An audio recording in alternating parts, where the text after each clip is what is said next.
राहुल नार्वेकरांकडून नाराजी व्यक्त करण्यात आलेली आहे। या क्षणाची सगळ्यात मोठी बातमी, मतदान केंद्रांवर वृद्धांसाठी सोयी नसल्याचा आरोप नार्वेकर करतायत। या क्षणाची सगळ्यात मोठी आणि महत्त्वाची बातमी आपण बघतोय, वृद्धांसाठी सोयी सुविधा नसल्याचं राहुल नार्वेकरांकडून स्पष्ट करण्यात आलंय आणि त्यामुळे त्यांच्याकडून नाराजी व्यक्त करण्यात आलेली आहे।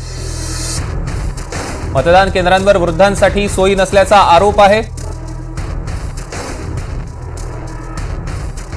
तर दुसरीकडे आपण दृश्य बघतोय, राज ठाकरे आता मतदानासाठी बाहेर पडलेले आहेत। काही वेळापूर्वी अमित ठाकरेंनी सुद्धा मतदान केलं।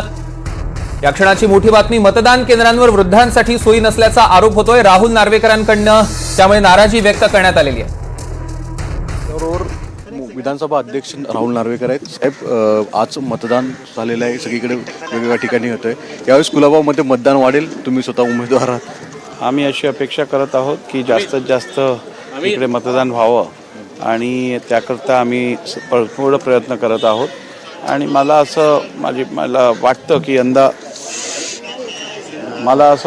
यंदा मतदानाचा टक्का कुलाब्यात निश्चितपणे वाढेल।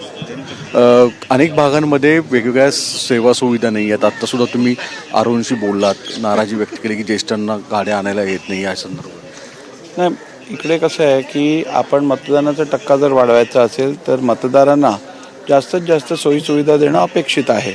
आणि असं असताना सिनियर सिटीजन जे आहेत, विकलांग व्यक्ती जे आहेत, त्यांना पोलिंग बूथपासून 200 मीटर लांब जर चालायला आपण लावलं तर निश्चितपणे ते यायला डिस्करेज होतील, येणार नाहीत मतदानाला।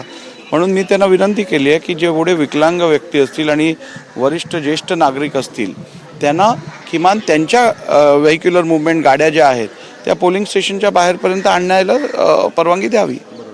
दुसरीकडे तुम्ही मुंबईचा निकाल साधारणतः काय अपेक्षित असेल महायुतीचा म्हणून?